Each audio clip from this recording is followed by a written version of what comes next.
తెలంగాణ ఆంధ్రప్రదేశ్ రాష్ట్రాల మధ్య విభజన సమస్యల పరిష్కారానికి ఎట్టకేలకు ఓ ప్రయత్నం జరుగుతోంది. సుహృద్భావ వాతావరణంలో పరస్పర ఆమోదంతో సమస్యలను పరిష్కరించుకునే దిశగా రెండు తెలుగు రాష్ట్రాలు కదులుతున్నాయి. రెండు రాష్ట్రాల్లో కొత్త ప్రభుత్వాలు ఏర్పడిన నేపథ్యంలో చిక్కుములు వీడే దిశగా ఓ అడుగు ముందుకు పడుతోంది. తెలంగాణ ముఖ్యమంత్రి రేవంత్ రెడ్డి ఆంధ్రప్రదేశ్ సీఎం చంద్రబాబు నాయుడును ఈ నెల 6న సమావేశం కావాలని నిర్ణయించారు. విభజన సమస్యలపై సమావేశం అవుదామంటూ చంద్రబాబు రాసిన లేఖ పట్ల రేవంత్ రెడ్డి సానుకూలంగా స్పందించారు.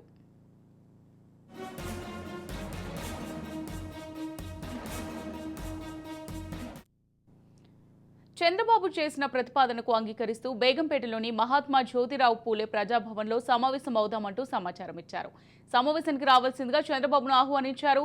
ఈ భేటీలో చర్చించాల్సిన ఎజెండా, విధి విధానాల ఖరారుపై CM Revanth, deputy CM Mallu Bhatti Vikramarka సచివాలయంలో సమావేశమయ్యారు.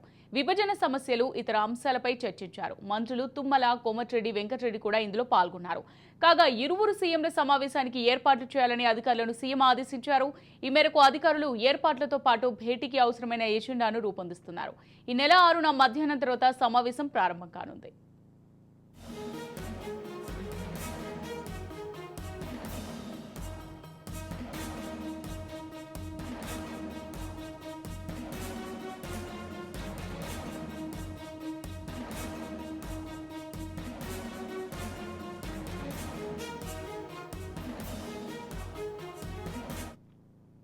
ఉమ్మడి రాష్ట్రం రెండు రాష్ట్రాలుగా విడిపోయి జూన్ 2తో 10 ఏళ్లు గడిచినా ప్రధాన సమస్యలు అపరిష్కృతంగానే ఉండిపోయాయి.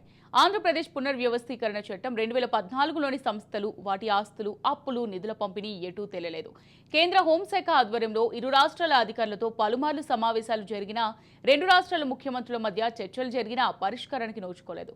కొన్ని సంస్థలకు సంబంధించి పరస్పర అంగీకారం కుదిరినా విభజన కాగితాలపై రెండు రాష్ట్రాలు సంతకాలు చేయలేదు.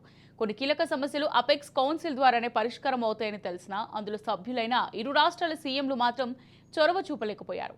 అప్పట్లో సీఎంలు కేసీఆర్, జగన్ హాయ్ భాయ్ సమావేశాలు నిర్వహించారే తప్ప ఒక్క సమస్యను కూడా నిగ్గు తేల్చలేకపోయారనే విమర్శలున్నాయి. ప్రస్తుతం ఇరు రాష్ట్రాల మధ్య స్నేహపూర్వక వాతావరణం నెలకొన్నందున కొన్ని సమస్యలైనా పరిష్కారం అవుతాయనే అభిప్రాయాలు వ్యక్తమవుతున్నాయి.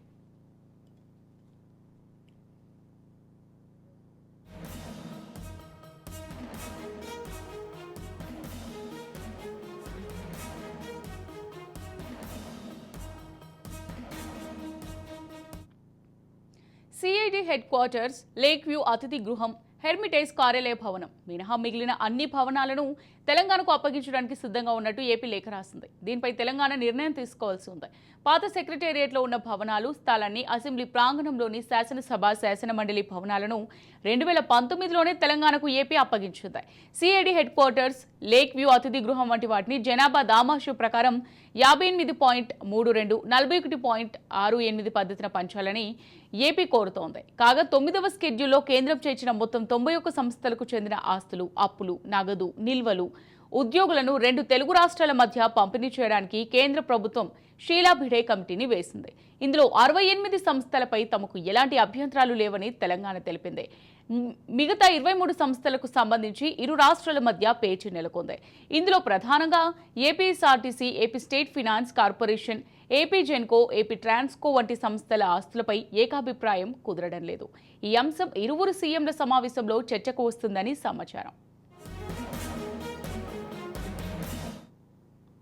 ఇక 10వ స్కెడ్యూల్లో విద్య, శిక్షణ, మానవ వనరుల అభివృద్ధి సంస్థలు, వర్సిటీలు వంటి మొత్తం 142 సంస్థలున్నాయి. వీటి ఆస్తుల విలువ 38,000 కోట్లుగా అంచనా వేశారు. ఈ స్కెడ్యూల్లో మరి చెన్నారెడ్డి మానవ వనరుల అభివృద్ధి సంస్థ, AMR AP academy of rural development, AP forest academy, police academy, AP excise academy, centre for good governance, intermediate board, state board of technical education and training, AP state council of higher education వంటి సంస్థలున్నాయి. వ్యవసాయ విశ్వవిద్యాలయం, పద్మావతి మహిళా విశ్వవిద్యాలయం వంటివి 10వ schedule కిందనే ఉన్నాయి. వీటిలో Telugu academy, Ambedkar university, Telugu university వంటి 30 సంస్థలపై వివాదాలున్నాయి. కాగా ఉన్నత విద్యామండలి ఆస్తుల విలువ తేలడం లేదు. దీనికి సంబంధించిన 800 కోట్ల బ్యాంక్ డిపాజిట్లున్నాయి.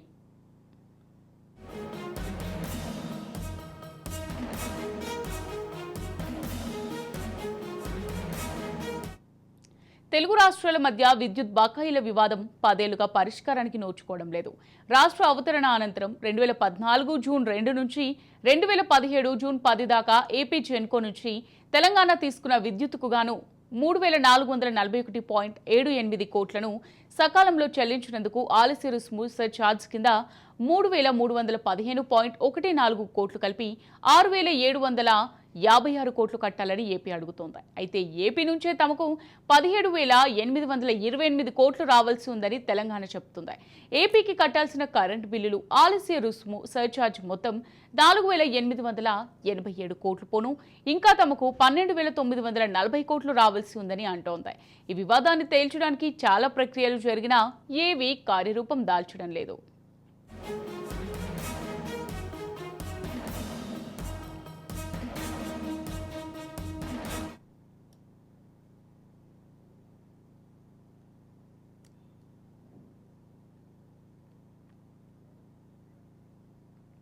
రైట్, ఇక ఇదే అంశానికి సంబంధించి మరింత సమాచారం మా పొలిటికల్ ఎడిటర్ అరవింద్ లైవ్ ద్వారా అందిస్తారు. అరవింద్, చెప్పండి, మరి 10 ఏళ్లుగా పెండింగ్ లో ఉన్న సమస్యలకు ఇరు రాష్ట్రాల సీఎంలు పరిష్కరించుకునే అవకాశం ఉందంటారా? ప్రధానంగా ఇరు రాష్ట్రాల సీఎంలు ఒక సానుకూలమైన పరిస్థితిలో ఒక ప్రోగ్రెసివ్ ఒక పాజిటివ్ ఎన్విరాన్మెంట్లో చర్చలు జరపటమే ఒక ముందడుగు అయితే, ఇక్కడ సుదీర్ఘకాలంగా ఉన్నటువంటి పలు అంశాలు, అపరిష్కృతంగా ఉన్న అంశాలు, కేంద్రం పరిష్కరించాల్సిన అంశాలు, చాలా అంశాలు ఇప్పుడు ప్రధానంగా చర్చలోకి వస్తున్నాయి. గతంలో ముఖ్యమంత్రులుగా ఉన్నటువంటి కేసీఆర్, జగన్మోహన్ రెడ్డి ఇదే వేదికగా, అంటే ఇదే ప్రగతి భవన్, అప్పట్లో ప్రగతి భవన్, ఇప్పుడు ప్రజాభవన్గా మారినటువంటి ప్రగతి భవన్ వేదికగానే సమావేశమైనప్పటికీ అది పూర్తిగా అంటే ఈ సమస్యలు, ఈ అపరిష్కృతమైనట్టుగా ఉన్నటువంటి అంశాల జోలికి పోకుండా కేవలం ఒక పర్టిక్యులర్ అంశం, అంటే రాజకీయపరమైనటువంటి సమావేశంగానే చంద్రబాబును ఓడించి వచ్చినటువంటి జగన్మోహన్ రెడ్డికి ఆతిథ్యం ఇచ్చేటటువంటి క్రమం మాత్రమే కనిపించింది. అయితే ఆ తర్వాత ఇప్పుడు జరుగుతున్నటువంటి సమావేశం, దానికి జరుగుతున్నటువంటి సన్నాహకాలు, అంటే ఇక్కడ ఒక ప్రధానమైన అంశం గమనించాల్సింది ఏంటంటే, ఆంధ్రప్రదేశ్ కూడా వివిధ శాఖల పరంగా ఒక జాబితా రెడీ చేస్తోంది. ప్రధానంగా వివాదం, అంటే చిన్న వివాదాలుగా ఉన్నటువంటి అంశాలు, పెద్ద వివాదాలుగా ఉన్నటువంటి అంశాలు, జటిలంగా ఉన్న అంశాలు అన్నిటిపైన రెండు రాష్ట్ర ప్రభుత్వాలు శాఖల వారి జాబితాలు తయారు చేస్తున్నాయి. ఇది ఒక పాజిటివ్ ఇండికేషన్. అంటే ఒక అంటే పూర్తి స్థాయి సన్నాహకాలతోటి, పూర్తి స్థాయి ప్రిపరేషన్ తోటి ఏదైతే రెండు రాష్ట్రాల ప్రభుత్వాలు వస్తున్నాయో, ఇది రెండు రాష్ట్ర ప్రభుత్వాల మధ్య జరుగుతున్నటువంటి సమస్యల పరిష్కారం, అదే సందర్భంగా సామరస్యపూర్వక వాతావరణంలో జరుగుతున్నటువంటి సమావేశంగా, ముఖ్యమంత్రుల సమావేశంగా చెప్పక తప్పదు అమూల్య. ఇక్కడ 10 సంవత్సరాలుగా అపరిష్కృతంగా ఉన్నటువంటి సమస్యలు, వివాదంగా ఉన్న సమస్యలు, ఇందాక మీరు ఏదైతే ఎలక్ట్రిసిటీకి సంబంధించి జెన్కో ఏదైతే వివాదం చెప్పారో 6,700 కోట్లకు సుమారుగా, అంటే అది వాస్తవంగా 3,700 కోట్లు అయినప్పటికీ పెండింగ్ పెట్టిన కారణంగా దానికి సంబంధించినటువంటి అపరాధ రుసుములు పెరిగిపోయి, పెనాల్టీస్ పెరిగిపోయి 6,700 కోట్లు అయింది. ఈ విషయంలో రెండు రాష్ట్ర ప్రభుత్వాలు కోర్టును ఆశ్రయించినటువంటి పరిస్థితి ఉంది. కాబట్టి ఇటువంటి సమస్యలు, జటిలంగా ఉన్న సమస్యలు, అదే సందర్భంలో కేవలం మాటతోటి ఇద్దరు పరిష్కరించుకోవాల్సిన సమస్యలు, ఇక్కడ 113 సంస్థలు, అంటే షెడ్యూల్ 9, షెడ్యూల్ 10కి సంబంధించి 113 సంస్థలు సుమారుగా ఉన్నాయి. ఈ 113 సంస్థల్లో అత్యంత జటిలంగా అనిపిస్తున్నది 28 సంస్థలు. ఈ 28 సంస్థలు, ముఖ్యంగా షెడ్యూల్ 9లో ఉన్నటువంటి 28 సంస్థలు ఏదైతే అత్యంత జటిలంగా కనిపిస్తున్నాయో, వాటి విషయంలో రెండు రాష్ట్ర ప్రభుత్వాల మధ్య ఏదైతే వివాదం నెలకొందో, ఆ వివాదం కూడా పరిష్కారం కావాల్సిన అవసరం ఉంది. ఇక్కడ షెడ్యూల్ 9, షెడ్యూల్ 10 కాకుండా దీంట్లో రెండిట్లో లేకుండా ఈ రెండు జాబితాలో లేనటువంటి సంస్థలు కొన్ని ఉన్నాయి. వాటికి సంబంధించి కూడా సమస్య పరిష్కారం దిశగా వెళ్లాల్సినటువంటి రాజకీయ అవసరాన్ని రెండు పక్షాలు గుర్తించినటువంటి విషయం క్లియర్గానే కనిపిస్తోంది అమూల్య. ఓకే అరవింద్, ఇంతకుముందు మీరు అన్నట్టుగానే ఆర్టీసీ, జెన్కో వంటి విద్యా సంస్థలు లాంటి ఇష్యూస్ కూడా పరిష్కారం కాకుండానే ఉన్నాయి కదా, మరి దీనిపై ఇప్పుడు ఇరు రాష్ట్రాల సీఎంలు ఏ విధమైన నిర్ణయం తీసుకునే అవకాశం ఉందంటారు? అంటే ఒక ప్రాథమిక, అంటే 2014 ఆంధ్రప్రదేశ్ పునర్వ్యవస్థీకరణ చట్టంలో ఒక ప్రాథమికమైనటువంటి అంశం అయితే ఉంది. ఎక్కడ ఉన్న సంస్థలు ఆ రాష్ట్రానికే చెందుతాయి.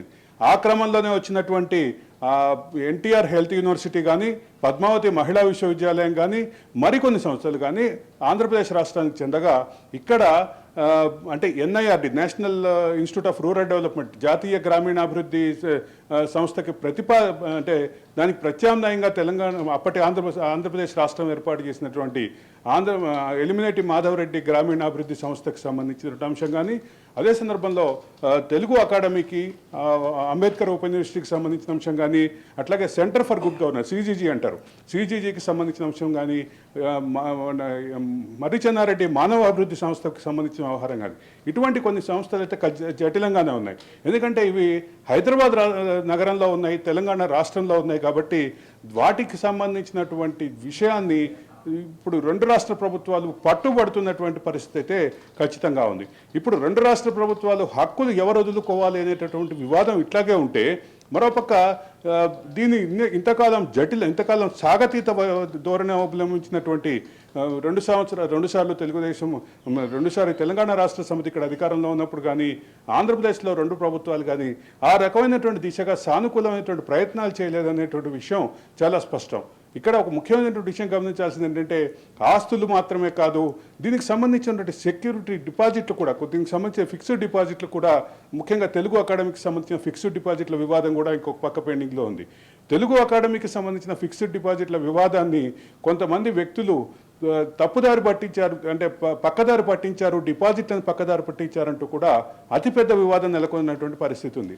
ఇక్కడ ఒకటి ఆస్తులు, రెండు డిపాజిట్లు మాత్రమే కాకుండా కొన్ని అంటే ముఖ్యమైనటువంటి విద్యా సంస్థలు, మీరు ప్రస్తావించినటువంటి విద్యా సంస్థల విషయంలో ఆ విద్యా సంస్థలకు సంబంధించినటువంటి సర్టిఫికెట్లు కానీ, విద్యా సంస్థలకు సంబంధించినటువంటి రికార్డ్స్ కానీ ఎవరి ఆధీనంలో ఉన్నాయి, ఎక్కడున్నాయి అనేటటువంటి ప్రశ్న కూడా తలెత్తుతున్నట్టు పరిస్థితి ఉంది. ఇప్పుడు ఉదాహరణకి తీసుకుంటే ఎన్టీఆర్ ఆరోగ్య విశ్వవిద్యాలయానికి ప్రత్యామ్నాయంగా తెలంగాణ అంటే సమాంతరంగా ప్యారలల్గా ఏదైతే తెలంగాణ తయారు చేసుకున్నటువంటి కాళోజీ ఆరోగ్య విశ్వవిద్యాలయానికి సంబంధించినటువంటి అంశం ఒకటి ప్రధానంగా ప్రస్తావించాలి. ఏదైతే కాళోజీ ఆరోగ్య విశ్వవిద్యాలయానికి సంబంధించినటువంటి రికార్డ్స్ ఏవైతే ఉన్నాయో, అంటే పాత రికార్డ్స్, అంటే ఉమ్మడి రాష్ట్రంగా ఉన్నప్పటి రికార్డ్స్ పూర్తి స్థాయిలో హ్యాండ్ ఓవర్ చేయలేదు, లేదా ఇద్దరికి కామన్ డొమైన్ ఒకటి ఏర్పాటు చేసి ఆ డొమైన్లో ఈ డిమాండ్లు, ఈ సర్టిఫికెట్లను పెట్టాలి అనేటటువంటి అంశం కూడా ముందుకు రానటువంటి పరిస్థితి ఉంది. ఇప్పుడు అంటే విభజన నాటికి తమ కోర్సు పూర్తి చేయనటువంటి వైద్య విద్యార్థులకు సంబంధించినటువంటి సమస్య ఇప్పుడు ప్రధానంగా వస్తుంది. వాళ్ళు సర్టిఫికేట్ అయితే కాళోజీ విశ్వవిద్యాలయం నుంచి తీసుకుంటున్నప్పటికీ దానికి సంబంధించినటువంటి పాత సర్టిఫికెట్లకు సంబంధించినటువంటి వ్యవహారం, అదే సందర్భంలో మన అంటే ప్రొఫెషనల్ డిగ్రీకి సంబంధించిన వ్యవహారంలో కొంత వివాదం ఉంది. ఇక్కడి నుంచి మొదలు పెడితే చాలా వివాదాల చుట్టూ తిరుగుతున్నటువంటి ఈ అంశం ఇప్పుడు ఒక సానుకూలమైన వాతావరణంలో జరుగుతున్నటువంటి, ఒక రకంగా చెప్పాలంటే మొట్టమొదటి ముఖ్యమంత్రి స్థాయిలో జరుగుతున్నటువంటి ఒక సమగ్రమైనటువంటి ఈ సమావేశంలో సొల్యూషన్ దొరుకుతుంది, లేదా ఈ సొల్యూషన్కి మార్గం ఏర్పడుతుంది, లేదా ఈ మొత్తం సొల్యూషన్కి కావాల్సినటువంటి ఒక రూట్ మ్యాప్ వస్తుంది అనేది మాత్రం రెండు రాష్ట్ర ప్రజల్లో బాగా ఆశాభావం అయితే ఉందని చెప్పక తప్పదు అమూల్య. ఓకే అరవింద్, ఇంకొక ఇష్యూ అంటే రెండు తెలుగు రాష్ట్రాల మధ్య జల వివాదం కూడా ఉందన్న విషయం మనకు తెలిసిందే. సో ఈ భేటీతో ఇరు రాష్ట్రాల మధ్య జల వివాదం పరిష్కారం అయ్యే అవకాశం ఉందంటారా? రెండు రాష్ట్రాల మధ్య వివాదాల విషయంలో ప్రాధాన్యత క్రమంలో చూస్తే ఒక ప్రధానమైనటువంటి అంశంగానే జల వివాదాన్ని చెప్పాలి. ఒక పక్క కృష్ణా వాటర్ విషయంలో ఉన్నటువంటి వివాదం కేఎంఆర్బికి ఆల్రెడీ కేఆర్ఎంబికి వెళ్ళిపోయింది.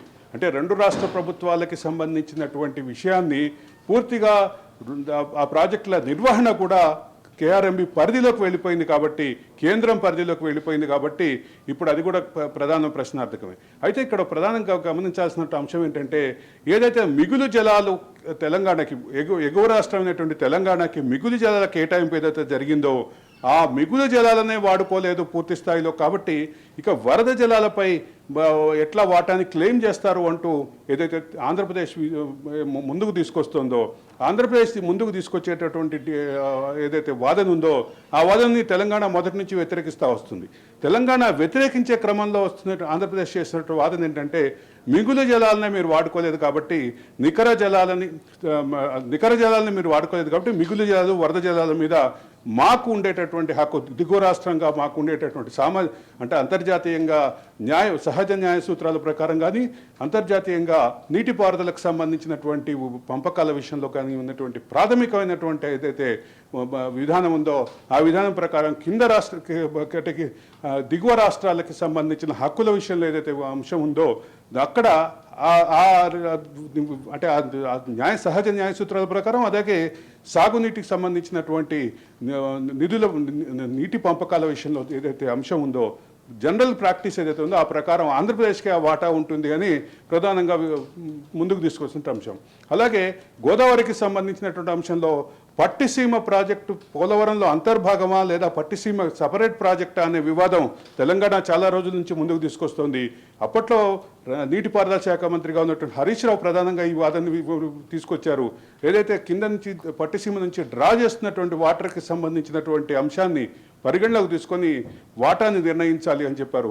అయితే అది పోలవరం ప్రాజెక్టులో అంతర్భాగం అని చెప్పి ఎందుకు అంతర్భాగం అంటే పోలవరం కాలువల్ని వాడుకొని పట్టిసీమ ప్రాజెక్టుని ఏర్పాటు చేశాం కాబట్టి అది పోలవరం ప్రాజెక్టులో అంతర్భాగం అంటూ ఆంధ్రప్రదేశ్ ప్రభుత్వం వాదించింది. అలాగే పురుషోత్తపట్నం తాడిపూడికి సంబంధించినటువంటి వివాదం కూడా అలాగే ఉంది. ప్రధానంగా పోలవరంలో అంతర్భాగంగా ఏర్పాటు చేసినటువంటి 3 లిఫ్ట్ ఇరిగేషన్ ప్రాజెక్టులు అయినటువంటి పురుషోత్తంపట్నం 1, పురుషోత్తంపట్నం 2, తాడిపూడి అలాగే పట్టిసీమ ఇవన్నీ కూడా వివాదంగానే ఆంధ్రప్రదేశ్ తెలంగాణ మధ్య మాటలకు సంబంధించినటువంటి వివాదంగా ఉంది. దీనికి సంబంధించి నీటిపారుదల ఒప్పందాలకు సంబంధించినటువంటి మరోసారి క్లారిటీ రావాల్సింది. అంటే గోదావరికి సంబంధించినటువంటి ప్రధానమైనటువంటి అంశం ఏంటంటే తెలంగాణ కట్టినటువంటి కాళేశ్వరం ఏదైతే ఉందో కాళేశ్వరానికి నీటి వాటా విషయంలో ఎక్కువగా డ్రా చేస్తోంది అని ఆంధ్రప్రదేశ్ వాదించింది. కానీ గోదావరి విషయంలో మిగులు జలాలు ఉన్నాయి కాబట్టి గోదావరి విషయంలో అంటే సముద్రం పాలవుతున్నటువంటి మిగులు జలాలు ఉన్నాయి కాబట్టి దాని మీద పెద్దగా వివాదం లేదు. ఇక్కడ ప్రధానమైన వివాదం ఏంటంటే కృష్ణా వాటర్ విషయంలో ఒక పక్క కృష్ణా వాటర్ మీద ఏర్పాటు చేసినటువంటి కేఆర్ఎంబి కానీ లేదా 2 రాష్ట్రాలు కానీ వివాదం ఏర్పాటు చేస్తున్నటువంటి ముఖ్యంగా అంటే ప్రధాన ప్రాజెక్టుల విషయంలో ఒక పక్క శ్రీశైలం కానీ నాగార్జున సాగర్ కానీ అలాగే దీనికి రిజర్వాయర్గా ఉన్నటువంటి పులిచింతలు కానీ వీటన్నిటి విషయంలో అంచనాలకి రాలేకపోతున్నారు. అదే సందర్భంలో నాగార్జున సాగర్ సంబంధించినటువంటి దిగువ పొలాలు సాగు కాలువల కింద ఉన్నటువంటి పొలాలు ఎండిపోతున్నాయి అనేటటువంటి వివాదం 2 రాష్ట్రాల్లోనూ ఉంది. ఇక శ్రీశైలం విషయానికి వచ్చేసరికి శ్రీశైలం విషయంలో పోతిరెడ్డిపాడు ద్వారా ఎక్కువ ఎక్స్ట్రా డ్రా చేస్తోంది అనేటటువంటి వివాదం ఉంది. మరోపక్క జల విద్యుత్ కేంద్రాల విషయంలో వివాదం ఉంది. ఇవన్నీ కూడా ఈ సమావేశాల్లో సానుకూలమైనటువంటి వాతావరణంలో ఒక పరిష్కారం దిశగా కదులుతాయనేది 2 రాష్ట్ర ప్రజలు మాత్రం ఎక్స్పెక్ట్ చేస్తున్నారని చెప్పక తప్పదు. Amulya. Right, thank you Arvind.